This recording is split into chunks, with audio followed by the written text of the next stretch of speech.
Hello and welcome back into another edition of Head Coach U. I am Bryan Fischer, joined as always by former BYU and Virginia head coach Bronco Mendenhall, and another special guest this week, Jeff Monken, the head coach at the U.S. Military Academy in West Point. Jeff, thank you so much for joining us. I'm proud to be here. Thanks for the opportunity, guys.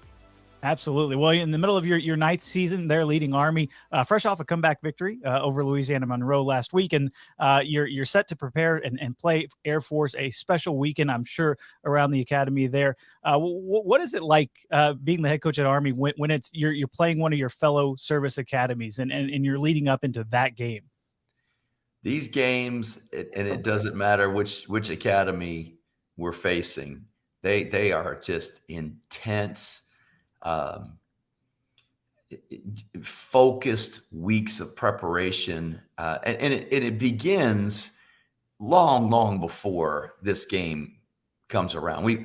We study the other academies as intently as we do anybody on our schedule, and there's a Commander-in-Chief's trophy that's played for amongst these academies, and it's a tremendous honor. I think it's the greatest trophy in sports, and it's only a 3-team round robin, but you get to go to the White House to accept the trophy, and it's just really incredible. So both of these teams here a week from Saturday are going to be fighting like crazy to win that trophy, and our guys will be too. But they're always intense battles. I mean, bloodbaths, guys going at it. From snap to whistle, from the opening kickoff to the final gun. And last year's went into overtime. We were fortunate and just thrilled to win. So we're preparing for a game just like that again. I know it'll be a hard fought battle. They got a good football team, and our guys are going to be fighting like crazy to try to hang on to this trophy we got. So when you became the coach at Army, is it clearly stated expectation-wise that the priority in terms of, if you say outcome, right? Because there's all the great things about developing young men and leaders and the cool kids that you get to work with, but were the expectations made known that the Commander-in-Chief's is priority number one and everything else falls out or after that? Or is that something that you kind of emphasize as you go? How does that work? I think that the pride of having that trophy is something that's ingrained into each one of the programs. There's probably not a more important tangible goal that any of us have than to win the Commander-in-Chief's trophy. And I can't speak for the other coaches and programs. It's certainly the case here. And when I got here, Army had been on a embarrassingly long losing streak to our biggest rival, Navy, 12 years. And after becoming the head coach here in 2014, we lost 2 more years in a row. So we lost 14 in a row and finally got it turned and beat them 3 years in a row. And it's kind of been back and forth the last couple of years. And it was a personal responsibility that I felt, Bronco, to turn the tide in this rivalry with Navy. But the Commander-in-Chief's trophy was just another piece to that. Just beating our biggest rivalry was kind of at the forefront.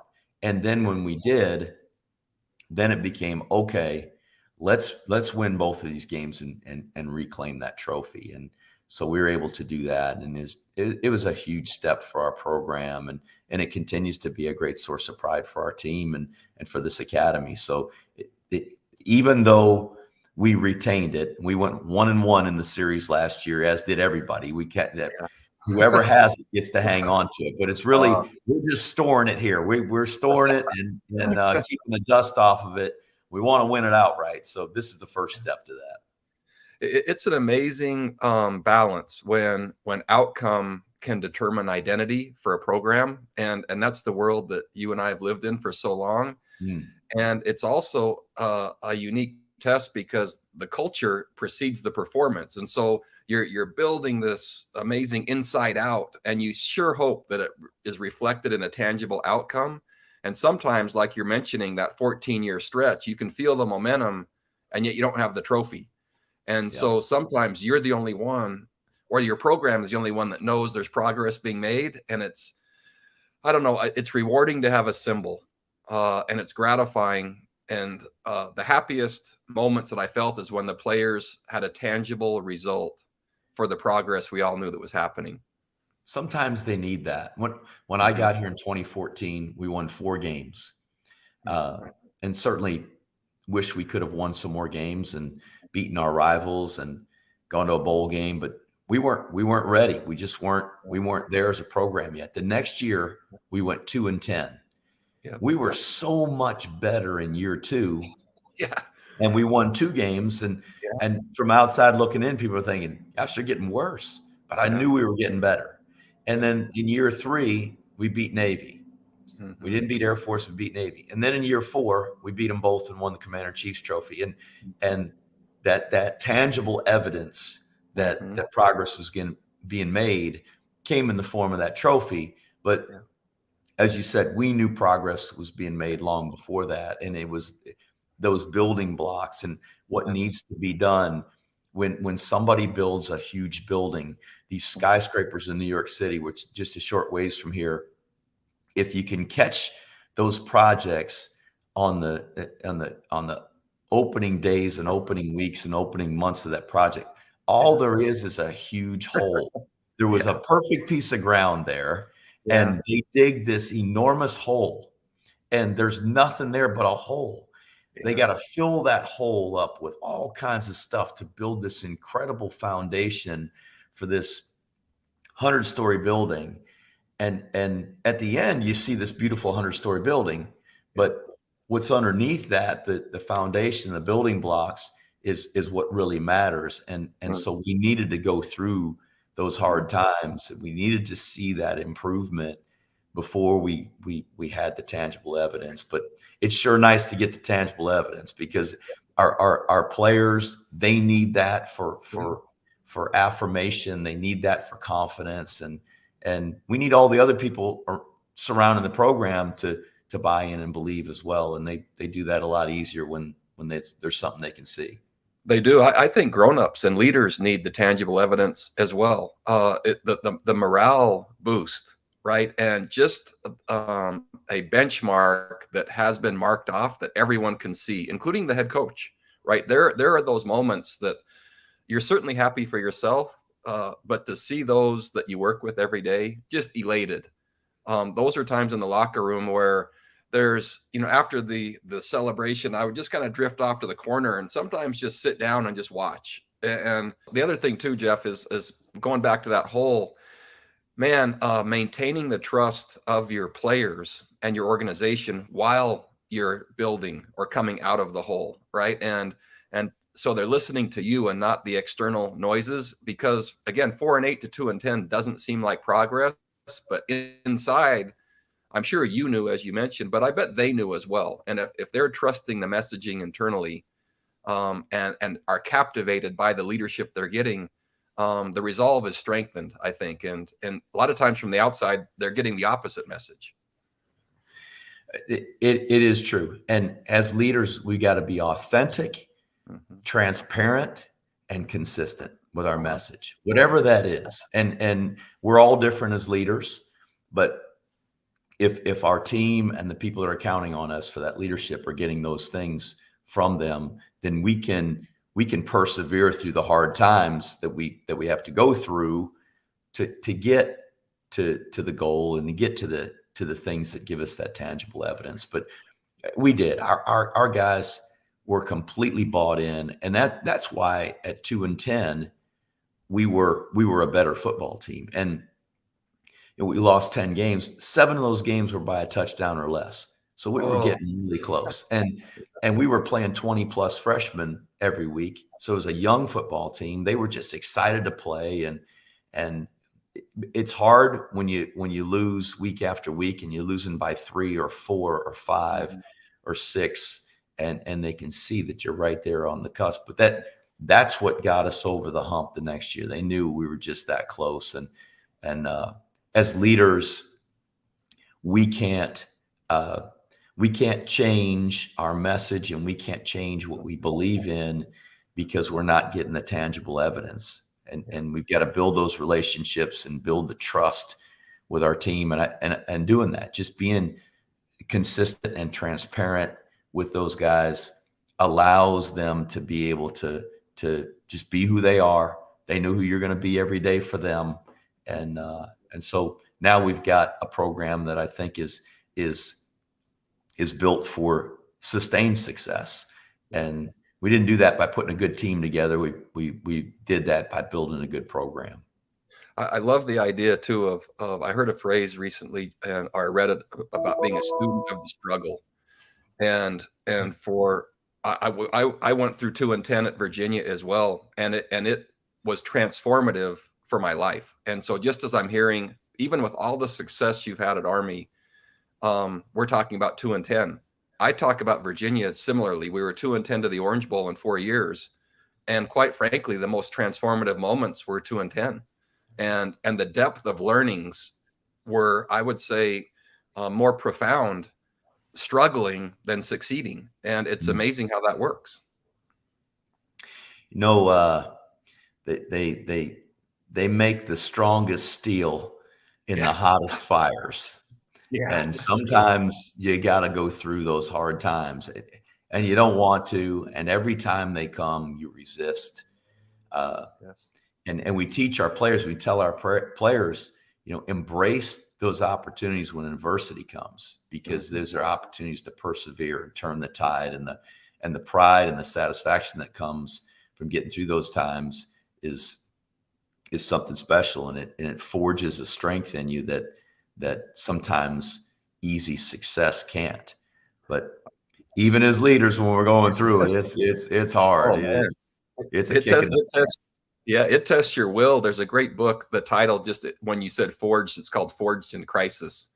And my wife and I, we have this little saying that we smile at adversity, because we've learned in our marriage, the most fierce adversity, like right on the other side of that, every time has been our most beautiful successes. And so like when something, what we perceive as awful or hard comes, we've learned, we look at each other and we say smile at the adversity, because of the forging and the galvanizing of a relationship and a persona that's coming that couldn't happen without that. So I'm really intrigued. So tell me about the kids that come to West Point, and what does that selection and assessment process, who can come, and like what process do they go through, and how do you choose? Because I believe that people are everything. And I've just, when I watch Army, Navy, when I watch the academies play, there's a purity that I love those games. They're my favorite games of the college year. And so I'm interested,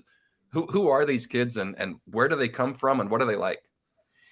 This is one of the most diverse campuses in the country, and it's one of the things I really love about West Point. We've got students from every walk of life. We've got students from every background and demographic, from every corner of this nation, and 50 allied countries. We've got people from everywhere. And they all have a different story. And there's different ways for them to come to West Point, which allows us to be very diverse. We've got several students on our campus who are prior enlisted soldiers. So they enlist maybe out of high school, or even go to college for a couple years and decide, you know, this isn't for me. I'm going to go into the Army. And we've got folks out there in the Army that recognize these excellent individuals and offer them opportunities to come to West Point. So along with students who are coming from high schools, some will have transfer from other colleges. Some will go to other colleges and they say, you know, I just got this calling to serve. I looked at West Point in high school and I decided not to do it. And I just always felt this draw, and I'm going to go do it. I'm going to pursue it. And we've got our players and all the other athletes on campus who are introduced to West Point often in different ways than our traditional cadets. A lot of our cadets are either interested in the military, interested in West Point, very high achieving students. And so their choices are Harvard, Yale, Stanford, MIT, West Point. they end up at West Point, or because West Point, there is no cost in terms of monetary cost. Some end up here because they want a world-class degree, but they frankly can't afford to go to Harvard. Yeah. And then we've got a lot of our athletes had never heard of West Point or never considered West Point and didn't think West Point was a place that just anybody could go to school. That was for people that only dreamt of always going in the military. Quite the contrary. There's a lot of students that, in particular athletes that come here, their first introduction is West Point is by a coach, and they explore and they discover what an incredible school it is, that we're the world's best leadership institution, and they can play big time sports here.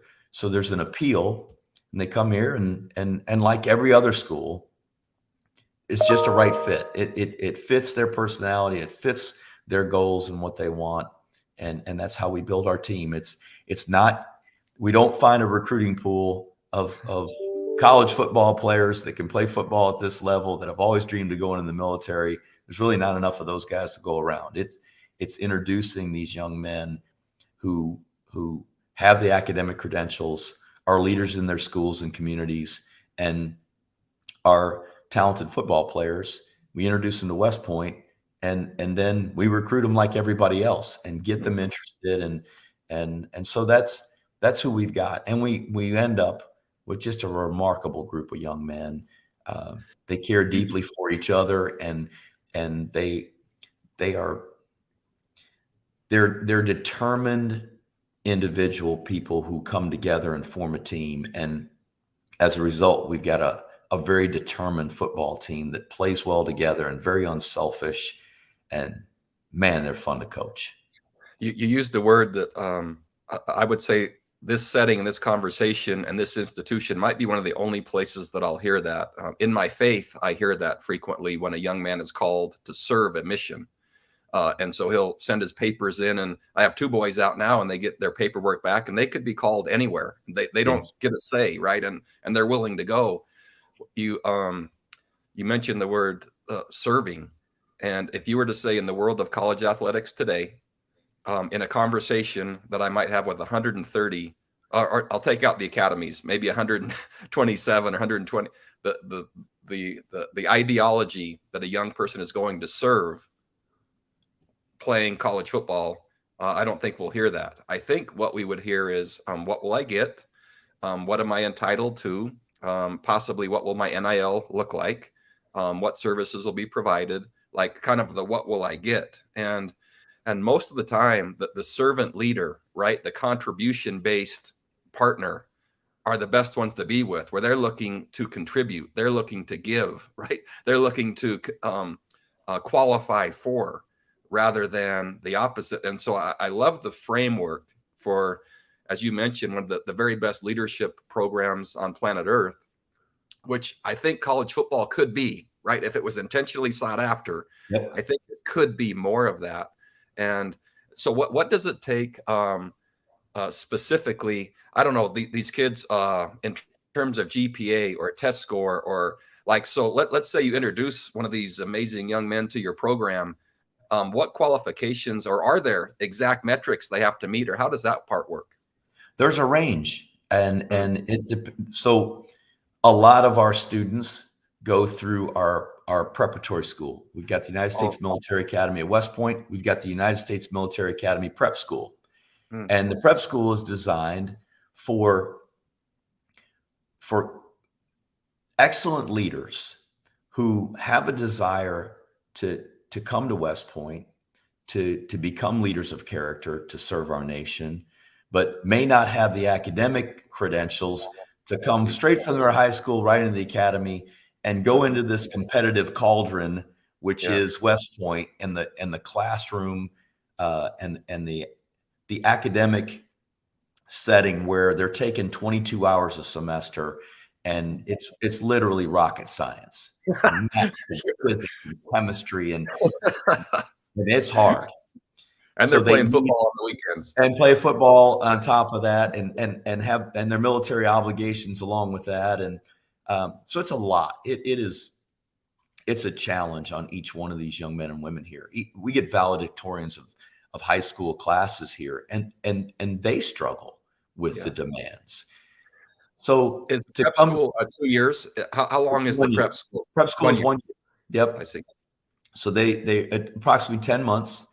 And those are students who B average, 1,000 or higher SAT, and they can be competitive, and we feel like we can build on that. And they really take what would be like an accelerated senior year or a freshman year at a traditional college where it's math, English, sciences, and then some help on how do we manage all of these things that I'm doing, so that when they get to West Point and they get into this environment, that they can survive and they can succeed.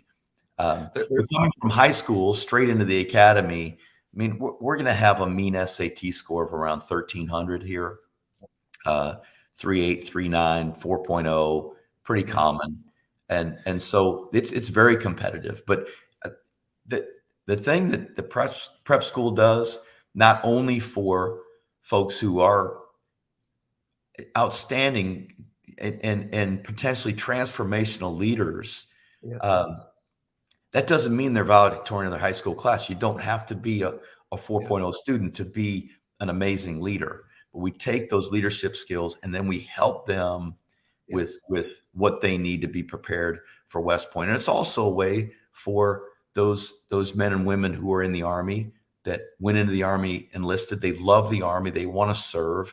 They've got leadership qualities that are above and beyond their peers, and that gives them an opportunity, which all of those things combined really give us a chance to have a very diverse population here on our campus.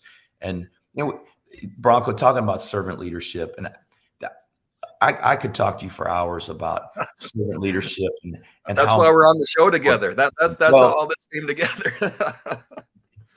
Our players. So Tucker Wall, who's on our staff here, he's been here for, I think, 19 of the last 21 years. He's got more experience here than anybody. He's got this thing that he said, and I've repeated it many times. He says, our guys are just like everybody else's guys. They're just more polite. And he's right. Because when we get them, the world has an 18-year head start on us. And what they've been told in society is, you should look out for yourself. You should maximize what you can get individually, which leads to the entitlement, which leads to the what's in it for me, that leads to selfishness. And so we don't get a perfect product here. Our guys come from every walk of life. And we have people that come here that, yes, they have this spirit inside of them that says, you know what, I want to serve. I want to be a part of something bigger than myself. But we still have guys that struggle with that. And so they're taught that here. And everything about this institution, which is what I love about West Point, and why I think our football program and my philosophy aligns so well with West Point. It's all about servant leadership. It's all about putting the team first. It doesn't mean you're not important. It just means you think about the team first and how you as an individual can contribute to that team and the team's success. So I think in our sport, I think young men play our sport because they want to be a part of a team. They enjoy accomplishing things with other people and with groups of people. If they didn't, they would pursue a more individual sport. And there are individual sports that our guys could go and win a national championship. They could go run track or run the 100-meter dash, or throw the hammer, or play golf or tennis. You can go win a national championship by yourself. You don't have to rely on anybody else. You don't have to be accountable to anybody else. That's not why our guys play this sport. They like to please other people. They like they like for their peers to recognize that they're making a contribution. Mhm. And so I think that our players in this sport are built to serve others. Yeah. And so my philosophy here at West Point isn't any different than when I was the head coach at Georgia Southern. This entire environment, this academy, just it embraces Mhm. that philosophy of servant leadership. But we coached our guys the same way at Georgia Southern. We are servants to this team. We're servants to each other. And we're going to have the most success if we'll embrace our role. It doesn't mean our role won't change. It doesn't mean we can't desire to have a bigger role or contribute in a different way. But nobody else can do our job for us when we're in there at that moment in practice or in a game. Nobody else at that moment can do that job. And we know we owe it to everybody else to do that job the best we can. And if you want to win and you want to have success, help everybody else around you win a championship. And if you'll do that, you don't have to worry about yourself because everybody else is going to be fighting for you.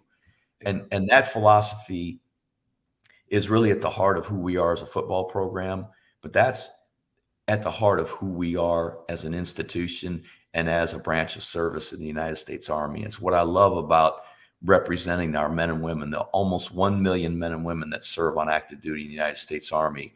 We wear their colors, we wear their uniform, and they are committed to selfless service, and so we should be too. And so I love that about our program, and that we can really stress those things, and then when those guys go down to their classrooms, they go to their company areas, those same things are being stressed to them while they're here. And I think we can transform these guys from what society has sent us to what we're going to put out there and put into leadership positions in sometimes the most difficult of circumstances, and lead men and women, sons and daughters of Americans, to defend our freedoms and to bring them home safe. Yeah. And that's the part that there's so much of that. I found the most fulfillment as a leader working intentionally at places where the values aligned with mine. And so I was so lucky to work at Brigham Young University, which is a private institution that represents my faith. And there's an extra burden and opportunity that comes with leading as an ambassador for an entire segment of people besides just your team, right? So as you're coaching at Army and at West Point, every service person connected with Army, they have a vested interest, and they are so rooting and cheering and wanting success as a representation of them, right? And so there's an extra layer there that comes with a leader at a place like that I always felt, man, it never turned off. It was like an extra compellment, even if that's a word, that I really, really wanted success for and in behalf of, right, those that believe the same way. And as you're talking about the prep school, this idea of, I like to call it earn, not given. They're qualifying for this next opportunity to be shaped, right? They want to become, and they're willing to enlist and work to become, right?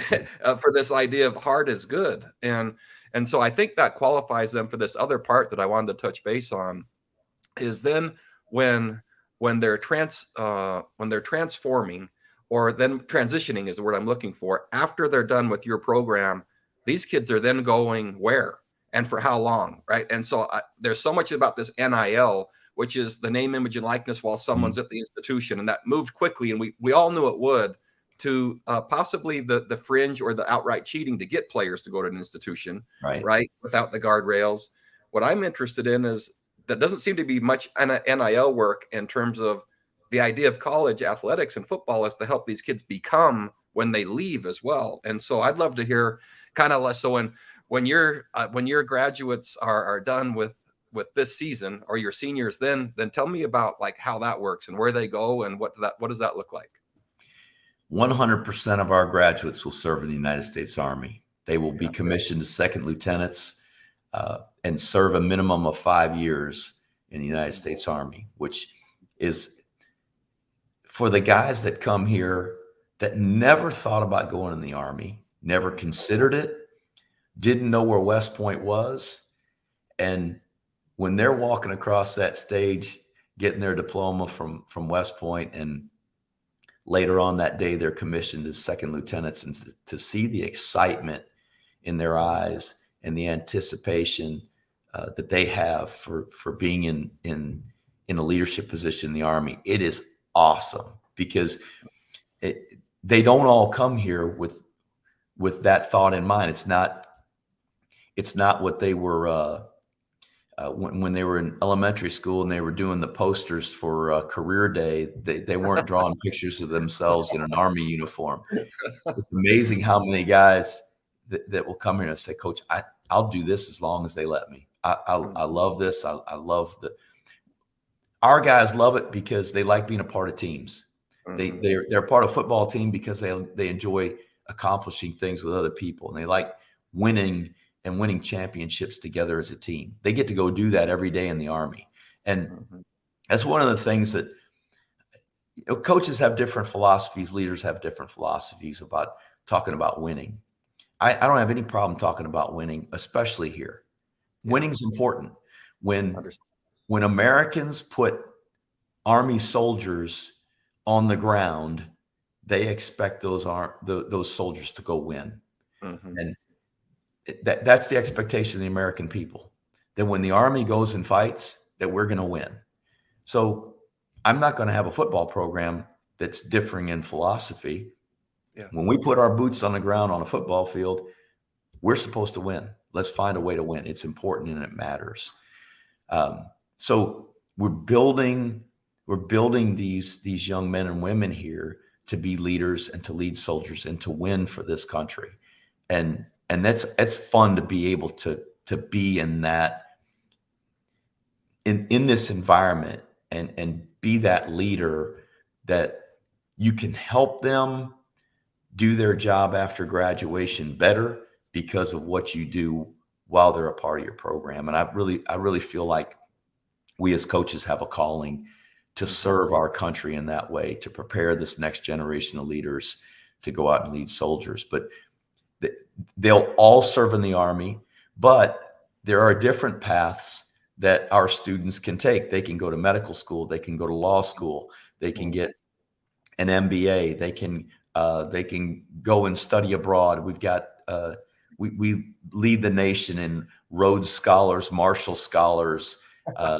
It's an incredible institution that's preparing these students not only to lead soldiers, but to compete in the highest levels of academia and business, and you name the industry. We also have the opportunity to send those student athletes that are deserving to professional careers. So we've got 4 current players from teams that I've coached here at West Point that are in the NFL. That's a great source of pride for our program, and certainly for them and their families. They will all be commissioned as second lieutenants in the Army after they get done with their career, however long that is. So they still have the opportunity to serve and still will serve, which is that's very unique. There's obviously nobody else doing that, and so their goal of serving and being in a leadership position remains, even if they have the opportunity to go play professional sports, which I hope that for all of them. What an incredible opportunity. But I'm proud to know that they've got a career waiting on them, and an opportunity to influence and serve other people when they get done with that. And hopefully when they're with those NFL teams, they're doing that with those teams, that they're serving others, and they find themselves in opportunities to teach and to lead and to create a better experience for the other people in that organization. You know, one of the things, the takeaways and the pause that I've chosen to take is what's lasting has not been the transactional relationships in my life. What has been lasting are the relational aspects. And that I think there's a really cool principle, right? That when you do something really hard with somebody else, there's a galvanizing of a relationship that can't be formed in any other way. And so when you add service, which you just mentioned, through hard things with an intent to become, how is that not a better spouse that is thinking of someone else and willing to help them through something that's going to be really hard? Because really, right, as a coach or as a husband, my job as a husband, my wife and my kids are before me, right? I immediately moved to last place. Luckily, to help others become who they could become. And I feel lucky to be able to help serve, right, and contribute in any way. And I think all of us want to be wanted and needed. If we're not careful, we become the object and expect others to want and need to help us, rather than we get to serve to help other people and feel lucky to do it through something really challenging. And what I've learned, just as my players are responding in this 1 year time period that I've chosen to take, is they're remembering all the hard things, and they're not talking about games. They're talking about practices and workouts, or maybe a pool day at the house, or being horseback, or just these moments that happened along the way. Those are the things they're remembering most about a 4 or 5 year window. And who would have thought, right, that doing something hard with a teammate, not even on game day, would be what they're remembering most.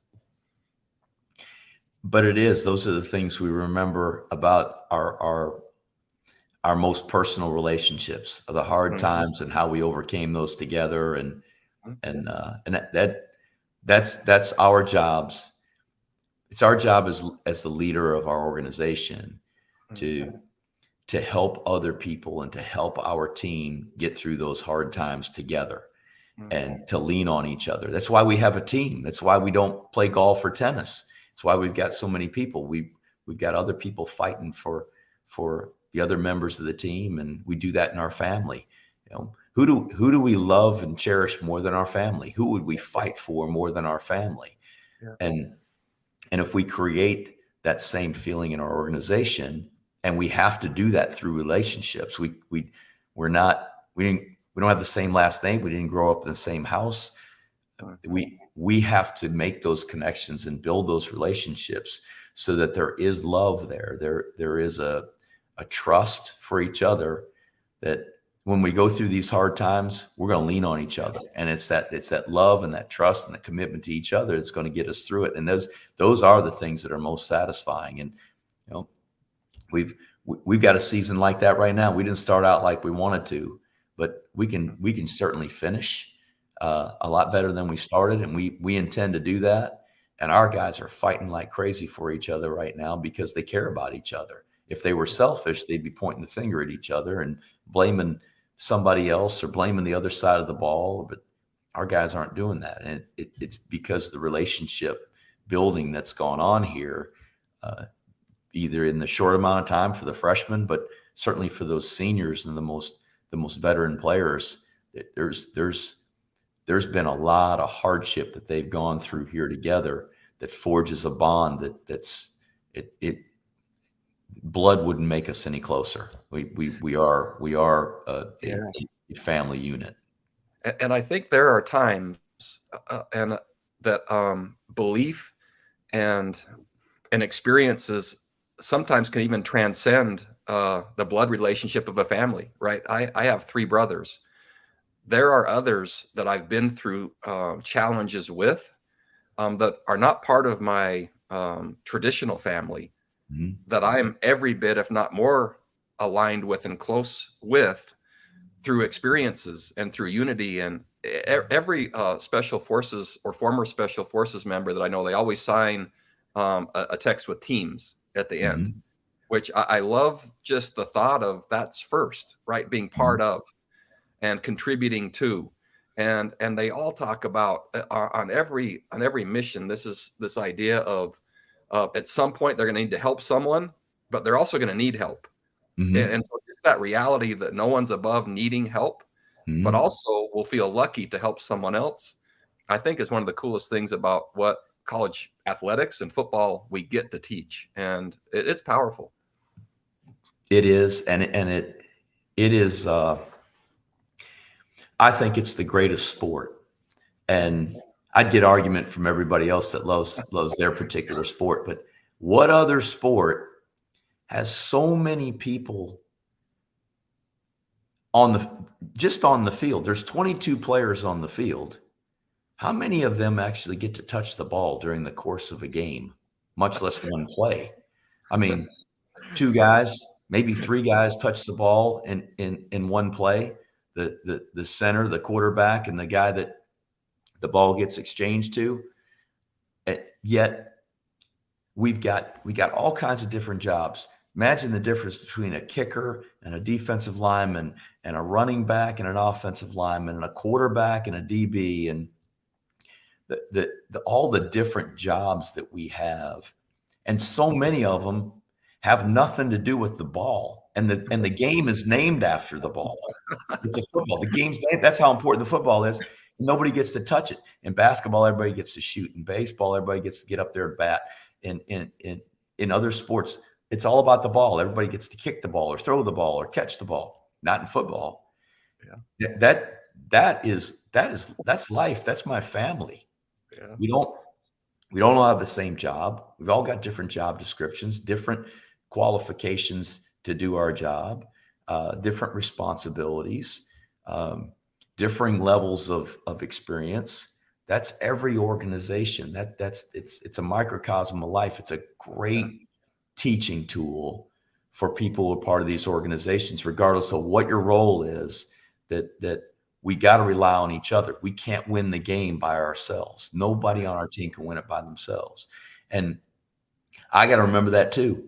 And we had a game earlier this year, and we didn't win the game. And there was about 3.5 minutes left in the fourth quarter. We were down 3 points, and I'm trying to win the game by myself. Instead of putting our players in position to win the game, I'm trying to make a call that maintains possession of the ball for us so that I can win the game for us.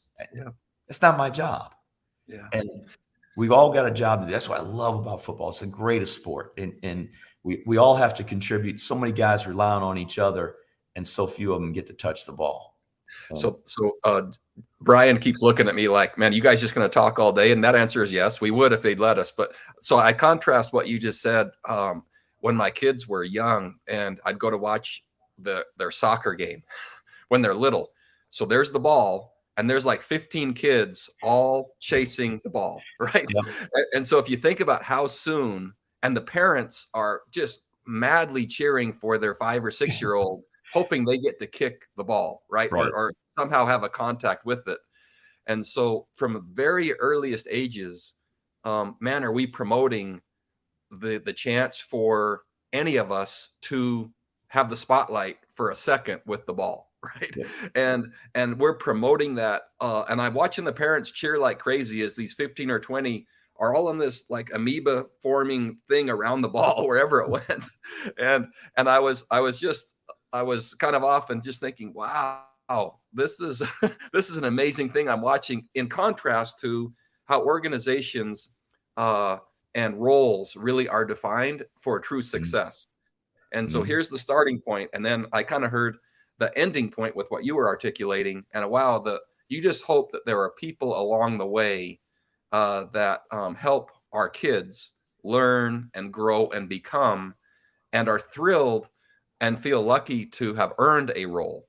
And knowing that if they have a skilled leader, the role will be what they qualified for, right? Doesn't mean that that's their role forever, but will be relational to what they've qualified for. And so, I don't know, when thinking about who else I'd love to visit with on the show, the role that you have and what you're doing is meaningful and valuable. And so I just wanted to articulate that, and just so thankful that you during game week, and I know what that's like, where every second is accounted for. Just Brian and I really appreciate you being on and just taking some time to share about your program and who comes and what you're accomplishing. It's my great honor. And Bronco, I think so much of you as a person and as a coach, but that's the responsibility and the opportunity we have in football is to teach that. At 6 years old, they're all running around the ball, wanting to kick the ball and touch the ball. And 12 years later, when they're 18 years old, they come to us, and we gotta unteach that. We gotta teach them something different, that you're qualified to do this job and do it really well. We need to do this job. And it doesn't involve the ball. You don't get an NIL deal for this. Yeah. Our guys can't get any NIL deals. They're not permitted to take an NIL deal. So it is truly serving the team, and what an opportunity we have, what a responsibility each one of us, high school coaches, college coaches, the opportunity we have to teach in this game. But it's a great training ground for our players too, because they're going to go and lead soldiers, and they lead an infantry unit. Not all 40 guys in that infantry unit aren't going to have the same job. Somebody's going to shoot the gun, and somebody's going to carry the ammo box, and somebody's going to be on the radio, and there's different jobs. And everybody would like to be that guy that's the hero and takes the winning shot, but not everybody gets to do that. But we're all part of a team, and without the support of everybody else, we're not going to be in a position to take that shot. So what a great opportunity, and what a great game to be able to teach that to young men and to young women for a lifetime of opportunity and success. So Brian, one more point before you thought we were done, huh? But so one more. There's a moment, and game-winning field goals. I think about that a lot, and so there's someone in most cases that's been on the sideline the majority of the game, based on how many you're scoring or not. And he might kick the ball off on occasion, and there might be extra points. But then you think about the impact of preparation of an individual, this one individual going out, and there is protection, no question. You have to protect the kicker, and there's a holder and a snapper, and all those are really important. However, there is a person representing an entire entity usually going out there in a game-winning situation. Yes. And you see sidelines and coaches holding hands, right? And you see arms around each other, and you see sometimes prayers being offered, right? And you see alumni captivated, hoping that the preparation of the one is at the level that will represent the collective in a way that is just representative of our hopes, values, and beliefs. And so in your case, I can't help to think that the football preparation they're receiving is enhancing their other preparation for those individuals with more at stake to be prepared. And I think it's a really cool and has to be a gratifying place to lead from, because of the purpose and the intent, in addition to the game that you're preparing the kids for. And I'm captivated by that thought. I know you guys got a time limit on this thing, but can I say one thing about that, Bronco? And Please. This probably makes me most proud is, so our core values in our program are trust, commitment, and love. And I truly believe that each of us, from a relationship standpoint, we're evaluating other people based on these three questions. Can I trust you? Are you committed to excellence? Do you care about me? Trust, commitment, love. And if people in the organization can't answer yes to all three of those, your contribution is going to be very limited, because there's not a trust that you'll do what you're supposed to, a belief that you're trying to do your very best, or a sense that you're loyal to the other people more than you are your own ego or your own personal accolades. And so we try to build a program that compels people to want to act in a way that everybody else will answer yes to those three questions. Yeah. And so we were playing a game a couple years ago. We're on the road, we're in Texas, and we've got some of our former players who were stationed down at Fort Hood, and they came over to the game. And so after the game, they were in there in the locker room congratulating our guys, and one of them came over to me and said, "Coach, I got to show you something." And he had it with him. He brought it with him. He brought this plaque that his unit had given him. He was transitioning from second lieutenant to first lieutenant and was going to take a new command. And it was, thanks for leading our team. And it said trust, commitment, love. His soldiers had put that on there. He took the things that he learned with us, and he completely bought into those values and took that into the Army and shared that with his unit. And that meant something to his unit, and they bought into those values. So to be able to share those things with with other people and to take our values as men and as leaders and share those with an organization and see those values grow tentacles. It's one of the reasons I came to West Point. I never served in the military. Probably one of the great regrets I'll have in my lifetime, but in my own way, this is my opportunity to serve our nation, to represent those men and women in the United States Army, and to prepare the next generation of leaders. So, what we're doing matters, Bronco, and we've got to always be conscious of doing it the right way and loving people and taking care of our people, because what they take from our programs is going to last a lifetime. And so I love talking about this stuff. I appreciate the opportunity to be on with you guys. This is awesome. I love the show. I watch it every week, Bronco. And I enjoy seeing you on this podcast, but I'm really looking forward to seeing you back on the sidelines, because I know you're going to make a difference in the lives of young men in this game. I appreciate it. I think that you have one of those positions that I almost call like a sacred stewardship, because it's more than football. And I think any place, any leader can make their organization that. You have an extra opportunity of impact, which I see as being so fulfilling, and just what a beautiful narrative you've shared with us today. Really, really appreciate just your insights and taking the time. Again, for those outside of the world of college football, to spend an hour in season is almost unheard of. And so thank you for that. It's my pleasure. I love talking about West Point. I love talking about our players, and I'm proud to be here. So proud to represent West Point in this way. Well, we actually absolutely appreciate you jumping on with us, Jeff. Bronco's right. I think we could go for another hour or two. We didn't even get into some of the unique nature of coaching at the academy, but we appreciate the time, and hopefully for you guys, we'll wish you best of luck, and hopefully you guys can sing second against Air Force on Saturday.